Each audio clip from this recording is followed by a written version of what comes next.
Hello, hello, hello, and welcome to the Rag Company main show of the Rag Company podcast. Yep. And this is episode, I wrote it down, 31. 31. What are you pulling out of your pocket there, 31. Dane? Dane wrote it down so he would not forget. I sometimes make notes for us, but other times we really just kind of wing this. So it turns out how it turns out. Yep. And you guys seem okay with that, so that's the move. It is what it is. We did have some topics though today that I did bring up before the podcast that I wanted to cover, and this was based off of like last week's events and other discussions and videos that we have made to where we've had a lot of customer questions, and this is something that we've been asked a lot in the past, but we haven't really covered it in a podcast. We haven't really covered it in a topic here on the show, and so this is going to be probably more detailing related in this podcast. Yeah. So hey, last week's episode was really fun, though. I love talking about cars. We got a lot of response on that. People like that. And we are going to talk about some cars here later in the episode, some exciting things, but this is going to be more around the detailing world, so hopefully you guys will enjoy. But one of the biggest things we were talking about, and this had to do with one of the videos we just released, Levi's car got hit by, which could be the biggest goose poop. I was going to say, it wasn't just hit. This was like an artillery shelling. It was massive. It was a drive-by shooting. I've never had goose poop that big before on a car. Now, my mother-in-law lives in an apartment complex that is home to a number of Canadian geese, and they do they crap all over the sidewalks, all over grass. So you're dodging that when you're going to visit her. Anywhere there's a pond. But I've never seen that much on a car in flight. You said you were driving when it happened. No, it sounded like a rock hit the roof of my car. But it was also like he was aiming. So like you were driving and I was hit rolling. a moving target. Yeah, so I was rolling. That's impressive and disgusting. I couldn't imagine if it would have hit my windshield. I'm not sure how much more I really want to talk about the impact so much as what all we I know did is it could have been worse if it was on the front windshield. Right. I probably would have thought like, the cop would have pulled you over for the same reasoning that somebody has when their windshield killed is this cracked. guy. There's blood everywhere and it's green. It's green blood. Shattered. Oh God. So it was bad, and right when we saw it, we knew we needed to basically make a video about it. Yep. And you had a really good idea that we would do an OptiClean video. Yeah, using Optimum OptiClean. People have asked for us to use OptiClean in a video for a long time, and it's a really good product. We just hadn't done it because it seemed fairly self-explanatory, but at the same time, without seeing it, a lot of people don't even know you can use it. We have a video where we talk about it in the details with Levi. That's from a while ago. That's one of the early episodes. Yeah, and but again, it's on a clean car, and it was fairly clinical and straightforward. And I will say, it was not a perfectly clean car. It was a dusty car, because I know people get really hung up on that. Yeah. Why are you working on a clean car? It wasn't clean. Yeah, the car actually wasn't. If the guy had garaged it the whole time, he barely drove it. Yeah. So it was mostly the dirt from driving from his place to my place. It'll look good on camera, but that doesn't mean it's actually clean. And so OptiClean has a really a gray area for a lot of people, and it's a product that's great. I love the smell of it. There's a lot of people that love that product. Matt Mormon loves OptiClean. There's a lot of people where it fits this really good. I don't know. It has its own little niche area for cleaning, and it fits that mold. But basically, OptiClean in comparison to O&R, right? OptiClean has some of the same substantive polymers that O&R has, but they are more powerful. Yeah, they are they're stronger. Because it's a waterless versus a rinseless. Yeah, now there are recipes online on how you can make O&R into a waterless wash. But the way Dr. G has stated is just use OptiClean because it's right out of the bottle. It's ready to go. It's ready to go. Now you can buy a 32 and mix it yourself. You can do it yourself. Which I have at home. I have a small bottle or a 17 ounce bottle that I use, and then I refill it from the larger 32 ounce bottle. Yep. But yeah, so the goal is that instead of trying to mix up your own O&R, just use OptiClean for its intended purposes, because it's a true waterless wash. With the stronger cleaning ability. And the biggest thing too with OptiClean versus O&R that a lot of people don't understand is OptiClean's polymers really provide that really smooth feel when it comes to wiping. It has a lot of high lubricity. I mean, so a lot of the people that say that O&R doesn't have the same lubricity that maybe other rinseless or waterless products have, try OptiClean. It's so slick. It feels very similar to like what a quick detailer would feel like. Yeah, it's very lubricity, but it's got it's very slick. Yeah, very slick. It allows you to provide what's known as glide. So if you're, what I like I said, I like using it as a pre-treater because I like utilizing the encapsulators and the emulsifiers that are in a greater concentration as a pre-soak on my vehicle. For the dirty areas. And I'd use it in the winter. That's, the cars get dirty. And so that's what I use as my pre-soak, because you've got to remember what everybody gets hung up on with ONR and rinseless and waterless washes is they're like, but the dirt, what are you doing with the dirt? People can't get their mind what people past don't it, and understand there are folks who is pay no attention to the science. Encapsulation means that product fully encapsulates the dirt. Emulsification means that it starts to break down that dirt into smaller and smaller particles. These aren't just buzzwords; they actually mean something. This is real science, and Dr. G formulates this stuff literally on a microscopic level to do all this stuff. So he's got a few degrees to back it up. All he does is this stuff, and this is all he's ever done. And so to see that with people, the reason I'm using OptiClean as a pre-soak or want to use it as a rinseless is because of the level of encapsulation and emulsification provides the safe removal of dirt and particles from the surface of the paint. And you guys are you're still using microfiber. You're still using towels. You're still using a mitt. Whatever you want to use. I mean, you're not using your hands. You're letting the product do a lot of the heavy work, and you are simply wiping, or you're picking it up and after you've rinsed or after you've soaked it, or however you want to go forward from there. But for Levi's case on his car, where we were dealing with the goose poop, we sprayed liberally a lot of OptiClean onto the poop, and let it sit. And you could start to see it break down, and you could start to see it emulsify and encapsulate in certain areas, and you could start to see the runoff of a lot of the particles in the poop, as gross as that is. But you could start to see the product do the work, to where all he had to do was we grabbed a Creature Edgeless 70-30 so we blend. had a long pile first to pick up as much of it. Sprays onto the towel itself to dampen it, and it would kind of prep the microfiber towel. Then he set it on top of the bird poop, let it sit there for a lot of minute. And the reason I let it sit is liquids always choose the path of least resistance. So when you put it on a towel and you put it on a surface, whatever's that towel's sitting on, that product will get wicked up. The absorbency of the towel itself will pull things up on its own, where we're not providing any stimulation, so to speak. We're just setting the towel on the surface, letting the towel gather up the liquid. And then we took the towel and gathered up the leftover product. Yeah, you kind of carefully scoop as opposed to just grinding it across. Because I could have literally just set it down and wiped it all the way across the roof of the car and let everything ground itself in. And so you didn't but my goal was to try and pull the rest of everything up that it was coming in contact with. And then we shook it off, flipped aside, sprayed it again, set it back on what we had.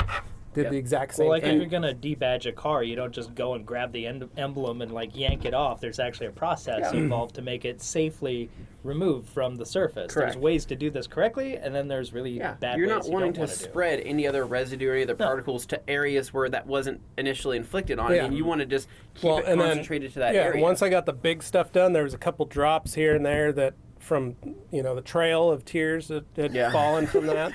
Jeez. It was so bad. You're not wrong. So bad. There was so much. But it was that leftover mass. After we got the big stuff, there was the little stuff. Then we had sprayed all that and let that all sit.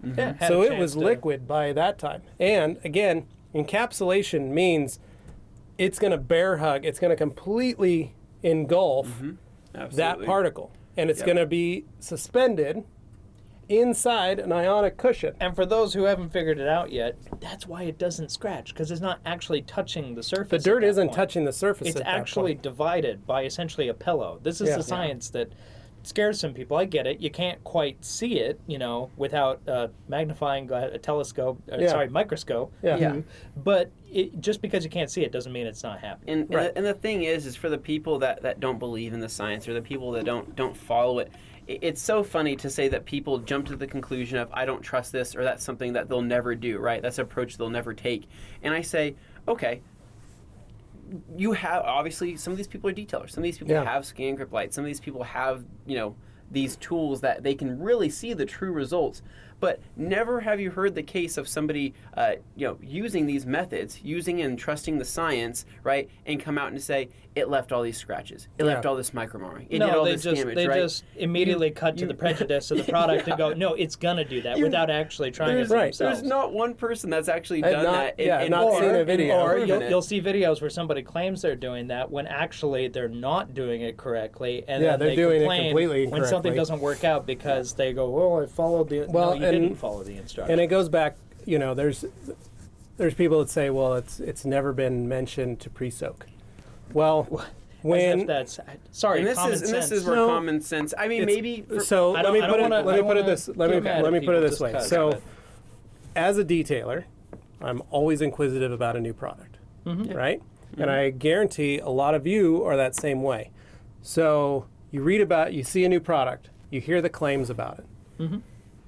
The first thing you do is go on the internet, go on Facebook, go on YouTube, go on forums, on groups, and type in that product and read what other people have said. Or maybe you're surfing Amazon, you're going to read the reviews on the product. It's okay to be skeptical. There's nothing wrong with skeptical. Yeah, no, I was very skeptical of a rinseless wash when I first started.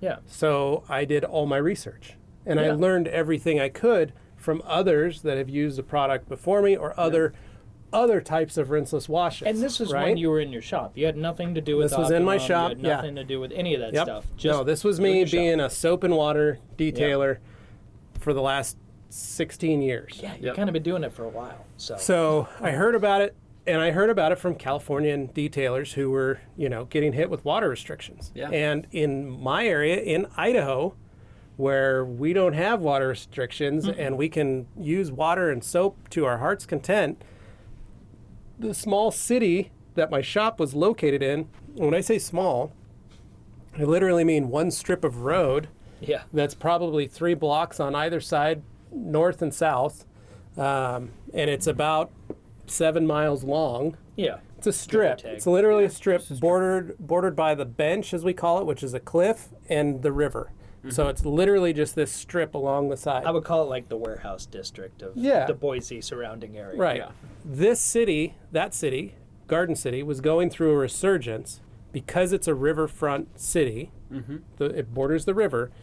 They had gone for a number of years without any, water, safety issues or anything like that. You could dump gasoline down the drains back in the old days. Please don't do that. But they wanted to fix up the appearance of the city. So they enacted very severe water laws.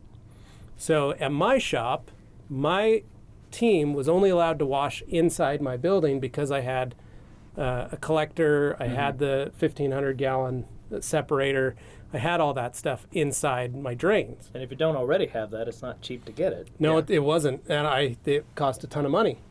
But I had a huge parking lot, and I had tents and stuff that I could set up, and I wanted to be able to, on the nice days, be able to detail, open the doors of the shop and then park vehicles in front of the shop and work there just to increase the capacity of my business. Yep. Well, the problem came when I wanted to wash outside. Mm-hmm. Yeah. I couldn't wash outside without getting a capture mat. Mm-hmm. So now I'm doing everything that the guys that have water restrictions have. Mm-hmm. So I've got a collection mat. My guys are pressure washing. They're using soap. They're using water. We noticed it was ineffective for us to use a capture mat with soap and water because we had to use so much water. Yeah. So that's when we started looking into rinseless and going if we could realistically just pressure wash the cars, get all the heavy dirt off, degrease them, do all that stuff, and then maybe pull the car into the shop, use a rinseless wash agent to clean the rest of the surface, it would save us time and get cars done quicker. But the immediate skepticism is, that's not going to do as good a job. Well, and that's what we ran into because we were used to soap and foam and and just liberally applying it everywhere, and it's just whatever. So I started researching. I started learning about, and I learned from other companies. I didn't just go with O&R and pick O&R like that and go, well, this is it. I learned about other formulations, other companies, other places, rinseless wash agent. By that point, there were a few on the market. Right, and I learned about their application methods of this product. Yep. And I thought, okay, let's try them. And so like everything in detailing, you learn and then you try it yourself, and then you decide whether you like it or whether you don't. Yeah. And once we figured out a system that worked well for us, we got a hold of, we started using, you guys started carrying Optimum products. Yeah. And I came in and was like, oh, Optimum's selling products here. And that was because one of our employees used it at home and she loved it so much that we decided to start carrying it because we thought that'd be a good addition to our house. We didn't know Optimum from anybody. Like, it was just a cold call talking to him initially, and then next thing you know, we loved it so much we're actually making videos about it. And so we did that, and I went and bought some. I listened to a podcast with Ivan and Dan on it, and they explained all the benefits of everything, and I was like, wow, that's pretty cool. I was using another rinseless wash at the time. Which podcast was that? It was one of Jimbo's podcasts. Good job, Jimbo. Yeah. And so it was, I came out to the store and bought a bunch of product, went back and started testing and started using it. Yeah. And Matt and I tried different ways because, again, as a detailer, we are very quick at doing our process because we make money. Yeah. So I need to be able to be fast about how I'm going to do that so that I can make the most amount of money for our business. Yeah. And speed in this case is nothing if there's not quality to back it up. Hence, efficiency is the key ingredient in all this. And O&R was, Optimum was touting its efficiency because you could use O&R in these different ways. Yeah. And so we did start using it in those ways. And so it was just learning how to be quick and easy with it and get the best results in the fastest amount of time. Yeah. That was all it was. That was all it was. But I did all my research beforehand, and I learned different processes. Now, O&R on the bottle doesn't state to do a pre-soak. That was we went around the block. We went around the block a long way. But I'm saying, People are listening right now going, that makes a lot more sense when I hear it laid out like this. But it didn't say that. Not everybody gets that. Yeah. And if you go on other rinseless washes, it doesn't say that either. Yeah.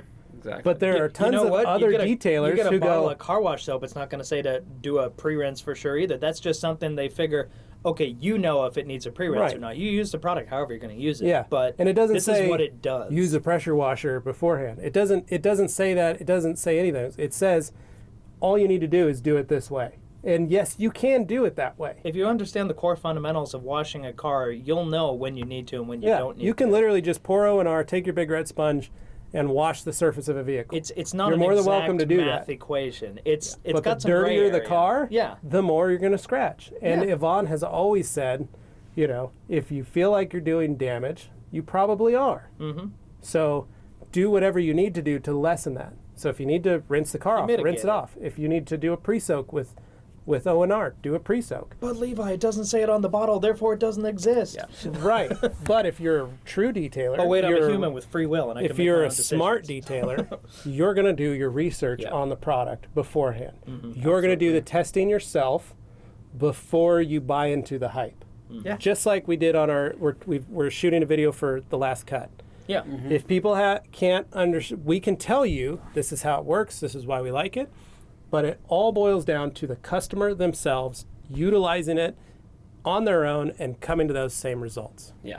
And some people are going to look at that and claim that that is hype. But the fact of the matter is, try it for yourself and see what you think of it. Make your own video about it. Yeah. If you're that upset about it and you think that it's going to make your own video about it. There's no reason. But if you don't take the initiative to try it for yourself, then you're not really doing any kind of service whatsoever. Just so many people jump to conclusions without actually, without trying it or even show us some proof. Link us to some other methods that show us proof. And I'm not talking from 5 feet away from a car with bad lighting to where they say that scratched or that caused damage. We never know that. And going back to it, like you said, do your research. It's part of it is kind of common sense. I mean, in my opinion, the other part is maybe that you're really interested in taking care of your car and you're really interested in doing the safest method. Yeah. When I used O&R for the first time, it was in the middle of winter, the snowpocalypse. My car had been sitting with all sorts of grime and rocks and sand and all this stuff on the paint surface for a while, and I couldn't stand to look at it like that anymore. And I couldn't take it out of the garage because there was 2 feet of snow outside, and I needed to wash it in the garage. I did my research. I found out, I can use O&R in the garage safely and efficiently. But the thing is, on the bottle it says don't use a pre-spray, right? from my own conclusion, before I found out about any other person's method, it doesn't tell you not to. It doesn't tell you to. Before me even knowing what the GD, the Dane method was, right? Yeah. I told myself I'm probably going to use a handful of microfiber towels. That makes sense for me to do that rather than use the one mitt, right? Again, common sense. I'm going to use my 2 buckets, and I'm going to use warm water. I'm going to put O&R in both buckets because I know you don't want to dilute the O&R by taking rinseless rainwater. That is the first place your mind went. Other people are going to look and go, well, I don't want to have to use multiple towels because that'll become expensive over time, and I won't be able to whatever. Yeah. There's different ways to skin a cat. So, I mean, and that's where it's like, I wanted to use multiple buckets. Some other people say you don't have to use multiple buckets. Yeah, you probably don't. I probably didn't have to, but I chose to because, that's how you feel most comfortable. Like you people out there that are saying, oh, I would never do that. I would use this method. Well, guys, I came to the conclusion that this is the method I want to do that seems safest to me. So then I grabbed a bunch of my cheap Lowe's sprayers that I had that were just the worst sprayers ever. I filled up 2, right? And I didn't fill them up in my bucket. I probably should have done that, but I eyeballed it, filled them up with warm water, did a couple drops of O&R inside there. I figured it was blue enough to where I trusted it. And I did my pre-spray. I grabbed both my triggers and I started shooting it like a gun and soaked my entire car. And I let it sit there and I said, okay, time to start going. And I worked from top to bottom with my multiple towels, right? I saved the dirtiest areas for last. Again, more common sense. I pulled it away. I looked, I had bad lighting at the time, but I used my garage light or my LED light. And I looked and I said, no scratches. I don't see any swirls. I don't see any issues. That's it. For all intents and purposes, that's it. I am done. I am done. And at that point, I could have maybe put some type of spray sealant. I could have put some spray wax on. I could have done something else at that point because I knew the car was now clean. But that's all I needed to do for that winter wash, and I was absolutely happy with it. Well, and in my shop, if let's say you have a dirty car come in, like really bad. Let's say, because here we have ski resorts, we do have de-icer on the road, we have lots of stuff. I would get cars where the customers would bring them in, they hadn't been washed all winter. Bring them into the shop, or they drove down to Salt Lake and hit some of the ski resorts there and drove back, and the car is white. It's a black car and it's white because it's got so much salt on it. Just a little buildup. I wasn't going to go straight to O&R to wash off my car or wash off that car. People assume that's what you mean when you're like, oh, I'm going to do a rinseless wash. Or people go, like, oh, you use O&R and you're a professional detailer in your shop and you don't have water restrictions. How dare you call yourself a pro? Right. No. So let's put it this way. This customer's coming in and getting this car coated. They want to get it dolled up. They want to get it ready. Maybe they got their taxes and they want to put some money into their car and this is what they want to do. This car comes in covered in salt and grime and dirt and it's pulling into my wash bay. You're not going to coat it as it stands. I'm gonna do everything I can to prep the surface for a coating. Yeah. So I'm gonna do power clean because that's what I normally do. I'm gonna degrease the vehicle. Mm-hmm. I'm gonna pressure wash it because I'm gonna try and get everything off as much as I can to help. And I'm not gonna blast it into the paint at 3,000 psi or 6,000 psi. Yeah, you do see those comments too. And people freaked out by it. That is not the PSI that we are using. No. In my shop, I was running about 800 to 1,000 PSI. Which is an acceptable range. Mm-hmm. And I'm using that on inner fender wells, and I'm using that on tires. Those things are designed to take a lot more pressure than that. I'm not using it on paint, and I'm not teaching my employees to use it on paint. No. Because that's dangerous. And the reason is you don't want to burn paint, blast a hole through paint or things like that when you're running a high PSI pressure washer. To be fair, it has nothing to do with pretty high PSI. It has nothing to do with smashing dirt into the paint, as some people say. I'm not embedding dirt into the paint. So we pressure wash the vehicle off, mostly to remove a lot of that scale. Mm-hmm. Mm-hmm.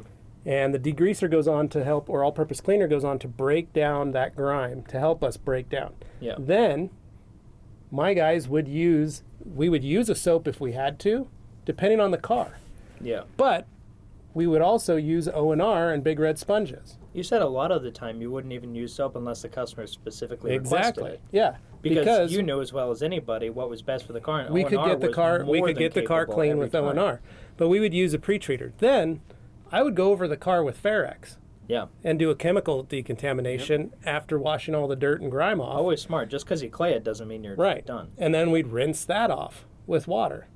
We'd pull out the hose, we'd rinse off the Ferrex, and then we'd go to claying. And we'd have O&R mixed up as a clay lube in the shop, and we would use that as the clay lube to clay the surface of the vehicle again. And that goes back to the efficiency with the And then O&R. we'd dry it back off. Yeah. So once it was dry, now the car is ready to be polished, corrected, prepped, because the surface is decontaminated and clean. Yep. I'm not using a drying aid on any of these surfaces because I'm going to work on the vehicle. Yep. I'm going to utilize, I need to polish, I need to correct, but we used O&R as a replacement for soap when we needed it. I will put in one thing about O&R as far as the drying aspect. I'm sure everybody's seen a video or two where it was a claim that, oh no, when it's rinseless, yes, that means you don't have to rinse it off at the end. Right. You can dry it off. You're not dry buffing it at the end and rubbing a towel dry on the paint. The whole idea is the O&R is still on the surface. And so if it dries up, you need to re-lubricate it with O&R. Yeah. But the O&R, without being like drying aid like some of these other things are, it can act as a lubricant while you dry. So you're not right, because just you still have all that, and you're not taking that dirt and popping those. You're not popping those ionic bubbles and pushing that dirt back into your surface. It doesn't matter how much pressure you're applying, and if you think you're applying enough pressure to do that, then you're doing something real wrong. Yeah, your towel is absorbing all of that, and it's pulling the dirt, pulling the liquid up into it. You're drying the surface like normal. So, yes, that is why it's called a rinseless wash. It's not because you don't have to rinse it at the beginning. Here you go. And for the people that are really, and for the people that are, I guess, leery of towels, of nicer towels and using nice towels, right? My big box store ones work just fine. You shut up over there. Let's break it down like this, right? Okay. Let's just say, for example, the Eagle Edgeless or the Minx. They are great rinseless wash towels. They are absolutely awesome, okay? They're so absorbent. They are right out the box. Eagle's 500 GSM. I believe the Minx is 380. 380. Oh yeah, it is 380. You're correct. So 380 GSM, right? Using the edgeless version of it, you have a 70-30 blend on both towels. One has a coral fleece weave. The other one has a circular knit weave. Now, with those towels, right? Have that higher nap and they have that plush feel, they have that kind of shag carpet feel, right? But they're both kind of unique. They are unique. They are unique. They are different towels, but these are just both great rinseless wash towels. The Minx is a little bit more affordable than the Eagle is, but they're both amazing. Now, taking that towel that has that plush feel, that has those longer fibers, that is able to pull and draw things into the towel, and comparing that to a 300 GSM, big box towel that has an 80-20 blend and a short nap. Or it could be a 90-10 blend. Or 90-10 blend, right? And, the big box 80-20 blend towels, I'm not going to say anything bad about them because I do think a lot of people who use them, you're totally fine. They serve a purpose. They serve a purpose. The issue I take is with, after the first wash or two, they start to fall apart really quick. And that's where we try and come in as someone who can offer an affordable solution that's an alternative to that. It's a higher quality towel that will actually hold last. Up to, there's farmers who use these things for jobs around there, and they wash them 1,000 times. We literally have dairy farmers who purchase our towels solely.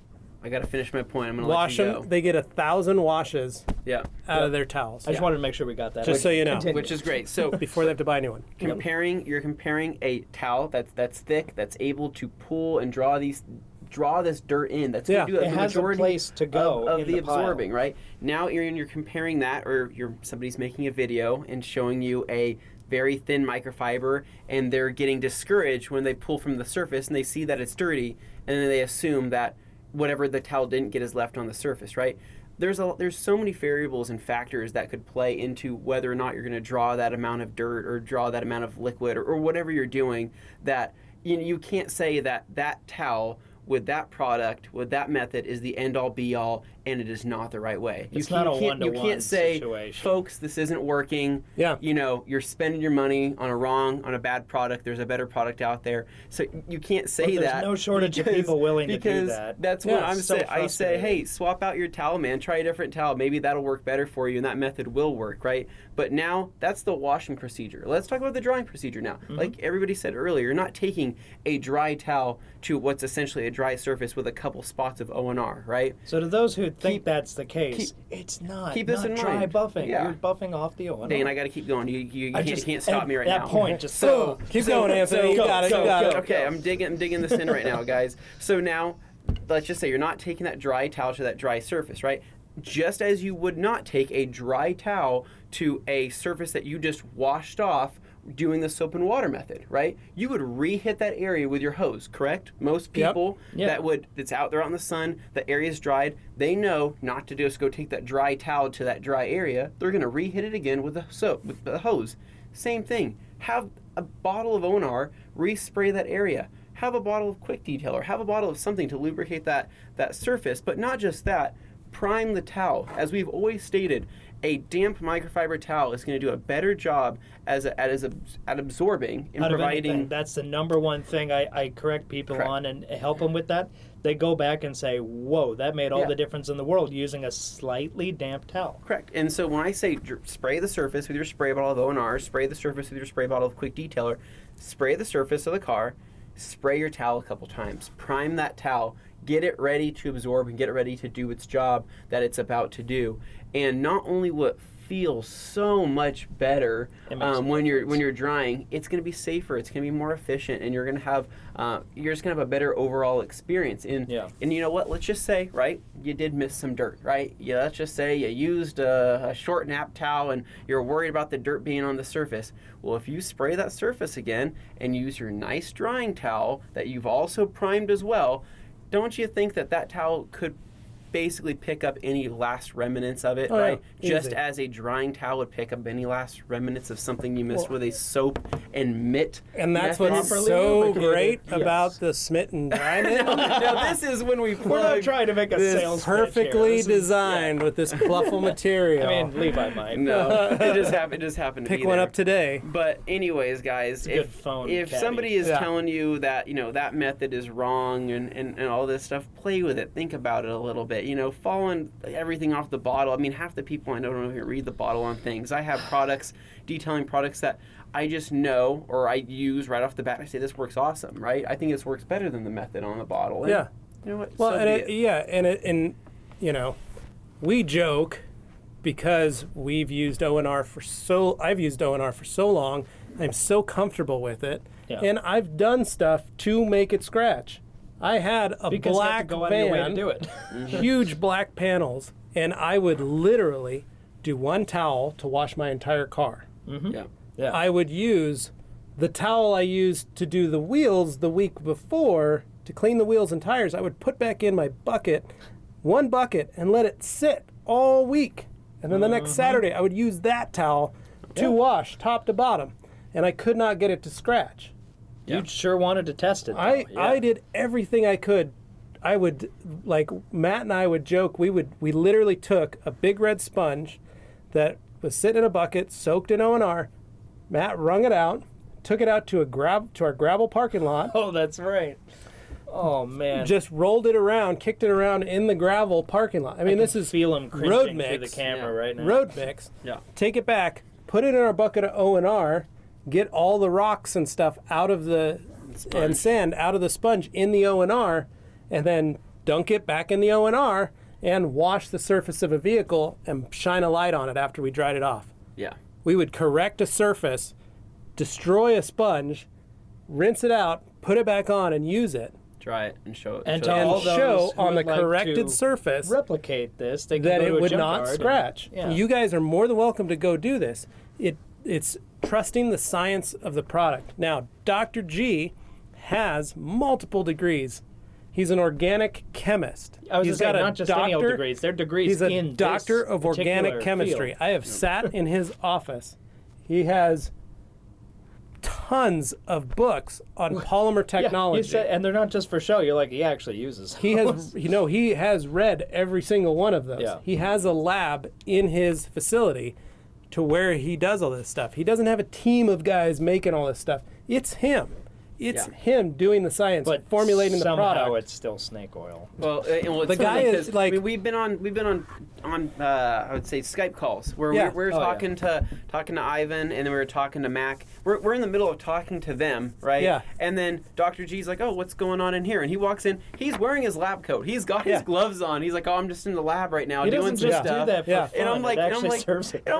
I don't think he planned to just say, oh, I'm going to go make my appearance on a random. He came in to ask a question about something to one of his team members. Yeah. And they just happened to be on Skype with us, and he's like, "Oh, hey guys, how's it going?" No, it's a pre-planned cameo, guys. Well, and the other thing that I love, the other thing about Optimum, folks, is there's a phone number on the back of that bottle. Yep. Mm-hmm. You can call the mothership, the head office. You can ask for Dr. G yourself, and you can talk to him. Now, he is not a detailer. Yeah, he's not a detailer. He's a chemist. He's a chemist. And so if you have questions about how and why O&R or any of their product line have any issues or any questions you may have that you need answered from a scientific point of view, he can answer those questions for you. It makes sense to get the scientific perspective. But you would talk to a scientist. You are speaking to a man who has devoted his life to the science of polymers and polymer technology. Correct, yeah. But if you're asking him and saying, hey, I got a scratch on the hood of my car, what's the best method to take that out? Should I wet sand this, or should I take it in? He will send you to Yvonne or Mac or Dan, someone who is a detailer, who can explain that. Or he'll ask you to call us, and we will take care of it. We will answer it to best of our ability because we're detailers. Yeah. But if you want the science, the true science of how this works on a microscopic level, and you want to get in on it with him, he will tell you. Talk to a scientist. Another good reference is John Miller, who has the Old Gray Whistle Test detailing Wikipedia page, and you just type in the Old Gray Whistle Test detailing, and it is a full-on encyclopedia of detailing all the way down to the science. I bet a lot of people are looking that up right now because they probably haven't heard of that. And John Miller, Jonmiller on Facebook, he's a detailer, but he's also a chemist. Yeah. Whoa! The man is a chemist, and so you could talk to him too. Yeah, okay. And he will explain. he will talk your ear off about everything, but the guy is knowledgeable, and so for me, I will trust another detailer that tells me how to use the product that they've used and what they like, and that's fine. But I'm not going to agree or listen to them on the science of the product unless I know I can talk to, or I can see a scientific article, so to speak, written about that. Yeah. And I can see John Miller has posts on O&R and on rinseless washing and how it works on that molecular level. Dr. G will explain it to you how it works. Yvonne will explain it to you on how it works because not only has he used it as a detailer, but Dr. G has explained it to him. One thing I would also point out, just when it comes down to it, like big picture stuff here. You're cleaning cars. Well, yes, that is big picture here. When it ultimately comes out, we want shiny cars. Yeah. But I was going to say, as far as the science goes and stuff, from a layman's perspective, stuff works or it doesn't in your experience, and you can go to another detailer and figure that out. But when it comes to actually making claims about the science and you don't have the scientific background, or you don't really trust it, speak, and it's okay to be skeptical. I have no issue with anybody who's a skeptic, but I do take issue with people who deliberately go out of their way to ignore and undermine science as it exists, because contrary to whatever your beliefs are, science doesn't have a bias. It just is or it isn't, and it's based upon foundation of testing lots of different situations to achieve where they're at. But it's constantly ongoing. It isn't just set in stone. It's just everything they've learned up to that point dictates what the results are. And they keep testing because you never know when something's going to be different. But talk to a scientist about this stuff. And I understand if somebody is still skeptical because they go, well, if I talk to someone like Dr. G, he has a vested interest in selling me O&R. But when it comes down to it, he can give you the scientific facts behind why something works the way it does, and you could take it to some other scientist, and they could go, yeah, that makes sense, if they have the right, and understanding in the field. I have a neighbor. He went to high school with you. Mm-hmm. He bought a brand new black truck, and he was washing it outside using soap and water. And he came over and was like, I see you washing your car in your garage. How are you doing it? Yeah. And I said, well, I'm using this product. And he looked at it, and I gave him a little bottle of O&R, and he's like, huh. And I go, it's basically a bunch of substantive polymers. It encapsulates the particle, and it rides, that particle is now suspended inside an ionic cushion. And he's like, huh, I'm getting my degree in chemistry at the moment, and I'm working in the lab at the local university. That's right. This would be, I'm going to take some of this, and I'm going to look at it, and I'm going to actually study it. That's pretty cool. That's what he did. Yeah. Because he is working on, that's what his degree is in chemistry. I bet he wasn't expecting to see he came something back like that. And he goes, wow, it works exactly like you said. I took some to the lab, I played around with it, I introduced it into these particles, it does what it does under a microscope, and then I'm using it on my truck. And to the skeptics out there, this is an anecdote, but this is an anecdote that could be replicated by anybody else who knows somebody in a similar position. They could go out there and they could recreate that, and they could prove that that's the case. Yeah. And I'm sorry, if that's not enough for you, then maybe O&R just isn't for you if you can't accept that. And I was only helping him, but I knew what he does. Yeah. I know what he's working on. I know what his degree is in because he's a neighbor. Yeah. And we have discussions and we talk, and I was like, so what are you going to school for? What are you doing this for? What are you doing? You know, I saw him out there caring for a brand new pickup, his brand new Ford F-150. He bought a black truck. He knew what he was getting into. He was washing it. He knew what he was getting into, and he was like, I want to be able to keep this thing looking really nice, but I hate that I have to. He pulls out his pressure washer. We have an alley that's shared between us, and so he had his truck in the alley. He's washing in the sun. He's chasing he's having to work really hard to try and not get water spots. Yeah. And so I explained to him, well, he was like, how are you washing in your garage without getting it all wet? I'm like, well, this is what I do. Yeah. I showed him this style because I've been a detailer for 20 years. Here's the product I'm using. Yeah. Yeah. He is working to become a scientist. Here you go. Use the product. He didn't have to take it into his lab, but he did, and learn it just confirmed what you had explained to him, and he goes, wow, that really is that really does work. Cool. I need more of this. I'm going to start washing my vehicle this way. Yeah. You know? It's just, then there's just, funny how that and again, guys, there's so many variables. There's so many different ways to wash a car. Going from me being a soap and water guy, I was converted the first time I used it, and I've been using it ever since, mainly for the fact that why make more of a mess than what I needed to? I'm not saying my driveway, I'm not worried about water and soap and all of that going everywhere. I mean, there's just things physically on my car that I cannot get to and dry. I've gotten lazy using O&R in the sense that whenever I have to do a true soap and water wash, I'm like, ugh. And now I gotta go do this. Now I gotta do this. And now I gotta do this. And now I gotta do this. Yeah. Like O&R is so fast and efficient, and I'm so good at washing a car with O&R. And the results are indistinguishable from that of a foam wash. Exactly. Yeah. But of course, there are internet armchair experts who will continue to argue otherwise. So I guess one thing we can kind of transition into is that, Dane could perhaps be doing an O&R wash on a new vehicle here soon. Oh, wow. Nice segue. Could be. Sorry. Yeah. He could be. He could be. And like I said, let me put it. I did an O&R wash on my new bike. Oh, you did? Yeah, you got a new bike. That's while right. we were at Steve's. Yeah. Doing a tubeless conversion. That was a seamless segue, guys. And he had a bottle of O&R because that's how he cleans bicycles. Wipes the bicycles down with and O&R. He's been on an episode of Detox. And he details with O&R. Yeah, absolutely. And so I was over at Steve's and we were doing that. But bikes are cool, Levi. Bikes are cool. I do want to talk more about your bike before you segue to my potential vehicle. I saw it. So did you put a bike rack on the back of your Elantra? Yeah, I almost said Element. Yeah. For a second, I was like, wait. No, the Elantra does have a trunk mount bike rack. Well, that could be also converted into a high mount spoiler. It just depends on... It does. If I put a piece of plywood on there or a snowboard... We need to get like a carbon fiber. That doesn't really sound like weight reduction. It's like a drag spoiler at that point. It's off the back of the trunk lid. He's like, it's right underneath the chute pull and the battery shut-off switch. Oh my gosh, that'd be so great if we built all that off of that bike rack. And all you see is a giant fuel cell, and you're like, Levi, when did you did you put this in here? Yeah. What are you talking about? That's my cargo carrier inside my trunk. Yeah. God. That's my Carhartt cargo carrier. But I don't know how much I want to say about this. Dane, okay, I know. So Dane's on. I don't know for sure if I'm going to get it. Dane is in the process of wanting to purchase another vehicle. Now, I'm already approved to. I know. Well, no, that's where we're at. 50% of the way there, guys. What are you getting rid of? Do it. Are you keeping everything? This is the best part. I'm not getting rid of anything.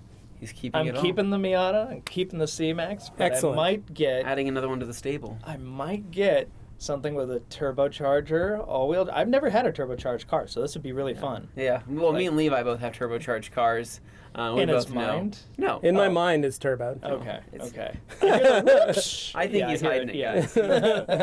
So, but all-wheel drive my favorite turbo. part, the all-wheel drive turbo. How many 5 cylinders? That's my favorite part. 5 cylinders? Turbo love 5-cylinder, odd-cylinder cars. I wonder what kind of car that is. I mean, I picture people going like, "Is he getting an Audi?" And this one's going to be red like your Miata. Oh, it's bright red. Yeah. Cool. There's some cool stuff out there. When he was telling us about it, so next door we're finishing your offices. Mm-hmm. And when he was talking about it, I told him he would be a fool to not purchase it. It was so funny because without me prompting or anything, he said, "Yeah, so I was just, I was thinking about the same thing. Not that car. No, you saw like a blue one, and you're just like, that... I just realized the other day that, those have a pretty timeless look, and those are cool." Yeah. And I said, well, it's funny you should mention That's that. That's what I'm looking at. It's a Volvo V50 T5 6-speed manual all-wheel drive. So the 6-speed manual is what sets it apart from a lot of others. And an R design. It's an R design. So it's a unicorn. Yeah. It's a flipping unicorn. Yeah. It's a beautiful car, and we are he went on a test ride. He got to ride it, and he hasn't driven it yet. Yeah, but I'm gonna do that before I put down any money. I gotta actually drive it for myself. But I had limited time when I saw it the first time, so it was just a chance to kind of get familiar and figure out right away. Dane's going to get something good where he's going to have some cool paint that we're going to fix up for him. Give him a good base. I mean, technically, we could do this with the C-Max. I mean, we could, but it's not as cool. Well, the C-Max, the thing is that it's silver, right? Yeah. And it's hard to do anything with silver. It's silver and it's metallic. I've got the same problem. And it's kind of hard to see the amount of gloss on it. But yours is a little bit lower on the metallic than his is. His has a little bit more metallic flake in it. He's got a little more pop. I feel like we could do a last cut video with my car if it's, depending on how rough it is. We could figure out. But like, I haven't with looked at the paint in the daylight yet, though, we can do like what we did on my Camry, what we're going to do on the Civic. Oh, yeah. I want to coat it, though. Oh, my gosh. We can make this thing just look wet. Yeah. And it's got those like brushed silver rough rails. Yeah. So it looks really sleek. It's already matches lowered the wheels on coilovers, and it's got these gorgeous wheels on it. It's pretty sick. Yeah. I'm excited. It's going to be a good time. So, but I don't know for sure. And we can put my other car's an Elantra sticker on the back of it. So let us know down in the comments if you guys think Dane should get this car. Let us know. I feel like I'm going to get a lot of opinions Dane, really fast. Get this car. Or say don't buy it. Keep the C-Max. It's such a I understand right car. Out the gate. I know for a fact somebody's going to say, "Oh, they're unreliable." I know there's like some little like electronic things, and I know I'm not touching the stereo or changing it because I hear they're like the worst thing to change out of any modern car. They're like the one you can't change to other stereo units without some real work. Yeah. But it's little stuff like that. I have my Miata, which has been reasonably reliable. Like I have zero issue with that car, and I got it for dirt cheap. 2 or 3 years ago. It's got 214,000 miles on it, and it runs like it's and you paid new. like $1,000 for it. $1,200. Yep. Yeah. But man, oh man, that car's been great. It's got a chipped tooth right now, though. I don't know if I ever mentioned that. I have my garage Very front lip spoiler, and it's extremely low. And an ice chunk fell off the back of a truck. I had no way to get around it. The car's low. It just basically chipped the tooth. But the car's body is totally fine. It's a $40 plastic piece that goes underneath the front bumper. Sure would be nice. My Camry has that issue. Oh, well, yeah. Same thing. It was a snowbank last year during the snow apocalypse. It was just a chunk of ice. I couldn't avoid it because I was in traffic. So I just had to take it, and that sucked. Because like that bird hitting you, it just felt like somebody shot my car with a gun. It was so loud and instant, bam. Yeah. But no time. But yeah, no, it'll be fun. I'm excited about you getting that. If I get it, it'll probably be near the end of the week, but we'll find out. So on the other front, week 2, weight loss. Week 2 weight loss challenge, yeah. What's everybody down to? I've only lost like 2 pounds. Okay. But I did But you're on the. But I did feel pretty good because I got accosted by those Girl Scouts in front of the grocery store. You don't look fat enough. On Saturday when I went in, and I was like, I gotta buy some. Yeah. So I did eat Girl Scout cookies this weekend. Yeah. And I didn't take any fat burners this weekend. Oh, well, that means you got to double up this week. So I had to double up. So I took 2 today. Oh, man. I'm feeling pretty hot. I'm feeling pretty good. I had to take off my hoodie because I was getting hot. My guidelines compared to you guys. So, you guys are having fun, and I'm just like. Oh, but I've only lost 2 pounds in 2 weeks. So 2 pounds. I am down to 214.5. Okay. So I am down. I was at 218 when we started. So it's almost 3.5, almost 4 pounds. 3.5 pounds. And so I did add an extra trick to what I had been doing. I did a couple things here, and so basically I'm still on my intermittent fasting. I'm still eating the same foods I've been eating. I did this weekend binge a little bit. I had pizza and I had a couple other things. But with that said, I picked up a Ninja, one of those Ninja blenders. Nice, yeah. I had my Magic Bullet that was loyal to me for about 4 years. I used to do the Magic Bullet, and I would do smoothies in the morning and a bunch of vegetables. I had it forever and ever, and it worked. But the Magic Bullet, though, it finally started to fail me. A lot of the seals and things started to break, and then the other day I had it running, and I saw smoke coming out of it, and I pulled it off. And sounds like it's talking about a car at this point. So the Magic Bullet, what I found out, though, the Magic Bullet, that thing is only packing 250 watts of power, right? Mm. And the biggest problem was I could never blend anything with ice or anything was frozen, right? I just couldn't handle it. Talked to the girlfriend. I said, hey, if I impulse bought a new blender, what would you think? And she says, well, I think we have some gift cards for some places, so use those first. Nice. Went out, got some gift cards laying around. Did some reviews, right? Found some gift cards and went down and picked up a Ninja, right? 900. Holy crap. 900 watts of pure blending power. Basically a Rupes. It's going from my Porter cable to my Rupes. Yeah. So, and when you get tired of making smoothies, just strap it to some wheels and make yourself a go-kart. So this thing rips. I'm throwing pretty much anything and everything and just seeing if it'll blend. And so I know this sounds very... so you're putting concrete blocks in there? No, I'm doing my kale shakes, and I know that sounds really gross. I actually, as weird as this is, I'm one of those guys that enjoys the taste of blended wheatgrass. I do too. It's not bad. It's weird. I don't know why. Somehow I've managed to avoid it this far. I feel like if I started now, it'd be a little... I just feel, I don't know, I feel healthy when I drink it, and I like the taste. It just tastes fresh. So I started doing that and blending that, and then I also started doing apple cider vinegar because, like I said, Dane had pretty awesome. Dane had the advantage, and I love apple cider vinegar. I had to start jumping in. So every day, right in the morning when I wake up, I'm doing 1 tablespoon of apple cider vinegar in 1 cup of water. I mix it in, pound it, right? And then before bed, I'm doing 1 cup of water. So you just drink it. So you put it in water and you dilute it and you drink it? Dilute it and just drink it and just chug it down. And you can slightly taste it. I mean, it just depends on how much water you mix it with. But I'm getting it in. It's a good taste in small amounts, but too much. And I'm sleeping a lot better, which is weird. I didn't know that was a thing. That's what I noticed. But that was an outcome, is that I started sleeping a lot better. I noticed that in the morning, I guess I don't know how to say this. I can feel the weight loss happening. Like, not to the point where I'm hungry or I'm irritable. That's how I feel with these fat burners. I feel, I feel that engine really cranking. But I feel like there's like an Olympics cheating scandal waiting to happen. I do too.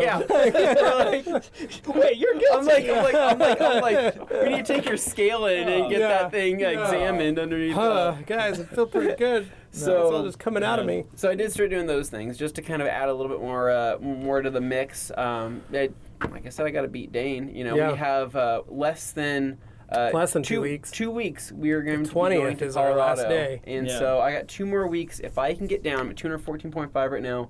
If I can get to close to 210, I'll be a happy guy. Which means I need to lose 2 pounds per week for the next 2 weeks. Okay. So that's my goal. Yeah, if I can get to 10, I'll be happy. Yeah. So my last week, I bought a new bike. Yeah. And if the weather cooperates, because it's been snowy and cold, and I am sorry, it's been a weird couple weeks. I am not one of those dudes that's hardcore and is like, oh, I don't care, I'm gonna ride in the weather.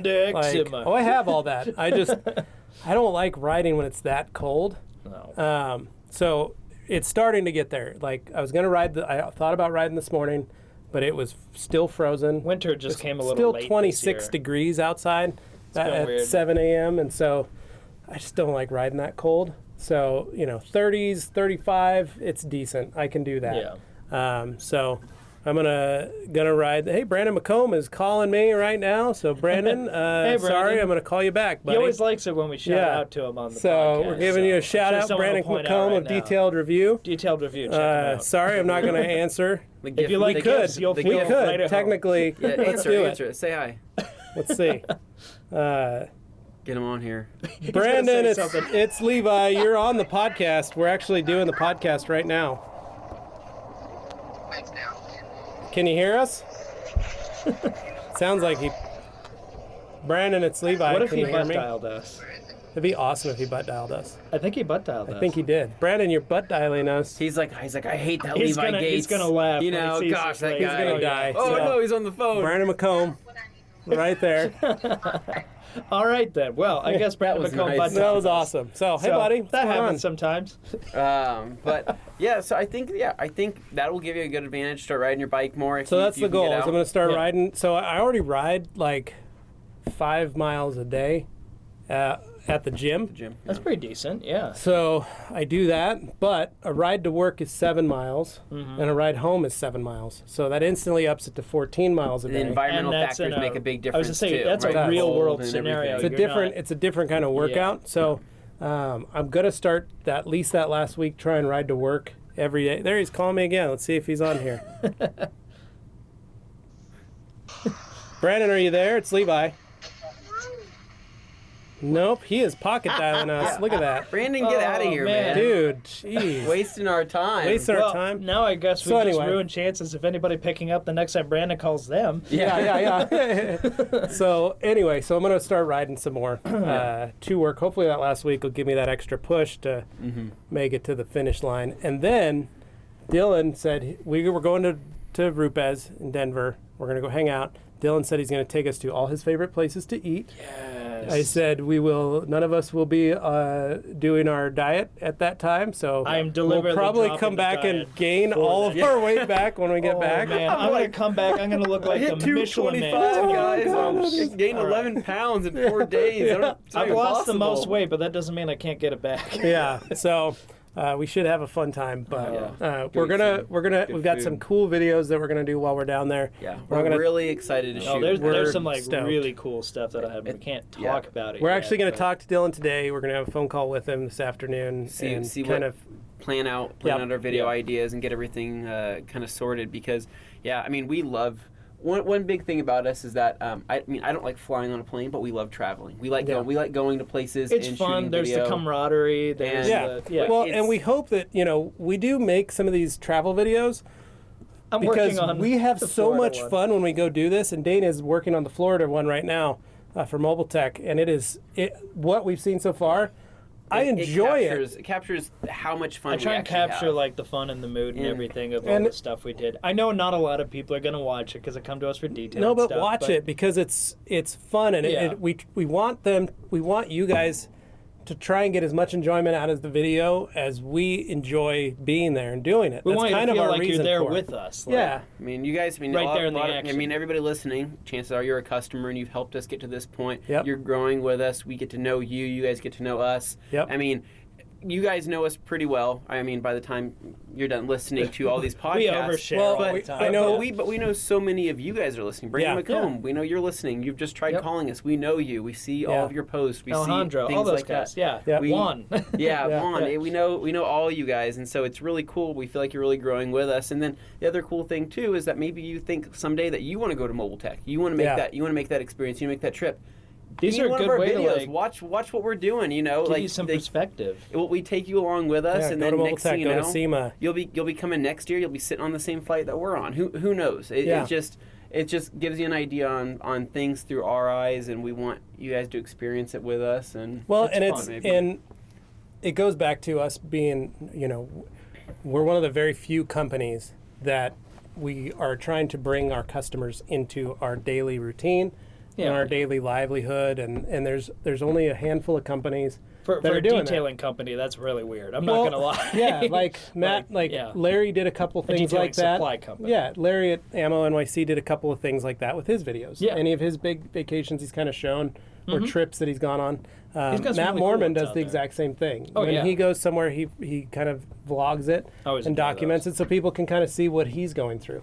And that's kind of what we do. But there's not, I mean, you're not going to get that with AutoGeek. You're not going to get that with some of the bigger detailing companies. They just don't. And it's not to say there's anything wrong with it. It's just they got other stuff. They're just busy and they've got other stuff, and maybe that's not a priority in their Whereas for eyes. us, that's a big priority for us, is like making ourselves accessible, making ourselves making a video to be like, guys, check out what we did. This is really cool. Because we had a lot of fun. I don't know about you, but as a company, I like it when we feel like we can relate to our customers and they can relate to us more so than just being a faceless, corporation. Yep.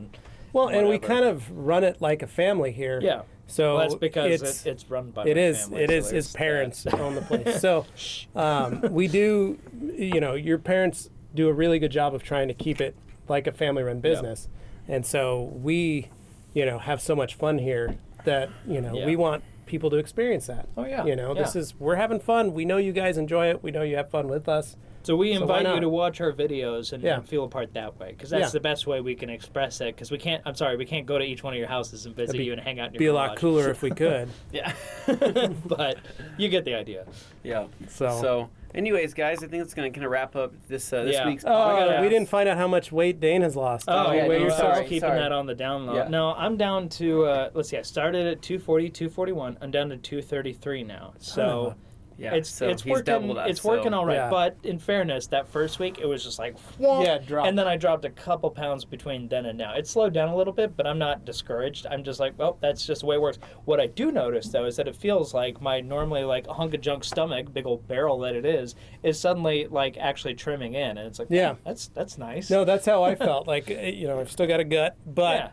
It feels... You got a gut butt? It feels thinner. I got a gut butt, but it feels thinner. I'm going to start sabotaging Dane. I put on a suit yesterday for Stacey church. Tried to sabatage me. She came in and was like, here, they're keto friendly. And then I said, oh, okay, they don't have sugar in it? She goes, well, they got 4 grams of sugar. And I'm like, I haven't touched any sugar. They had no carbs. So, but yeah, sugar is my enemy right now. Sugar is a carb. But anyway, so what were you saying? Tell us more, science man. I put on one of my suits that was starting to get tight. Mm-hmm. Yeah. And I was able to put the pants on and felt fine, put the jacket on. And there's still a little ways to go, but I felt good in that. And I was like, all right. Felt this for a while. And my wife even said, she's like, you're fitting in your suit. I was like, I am. And it's funny because I bought that suit, and it's a very slim-fitting suit. Yeah.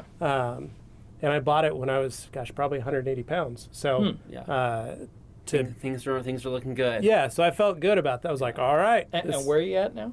188, 189. Okay. Right in there. Yeah. It's only been about 2 pounds. So I think I'm like 188.7 or something. So. So really, it's more about the body changing than the actual weight so much. You're just trying to shift some of that fat away from the parts that are... Whoops. We lost our... we lost our GoPro footage. Oh well, I guess it's time to end it. Clear up. So we'll see you guys. Thanks for listening this week. All right, thank you. Tell a friend. Yeah. You can always find us on iTunes, Shout Engine, and of course, if you go there, just look for the Rad Company podcast. We got Detox, we got Detox Cast coming out, and then we got the main show every week. Absolutely. So if you know somebody who hasn't heard of it yet, and you feel like they would enjoy this, let them know. Yep. All right, guys. Thanks, guys. Well, that's it. We'll catch you next week. See ya. Have a good one.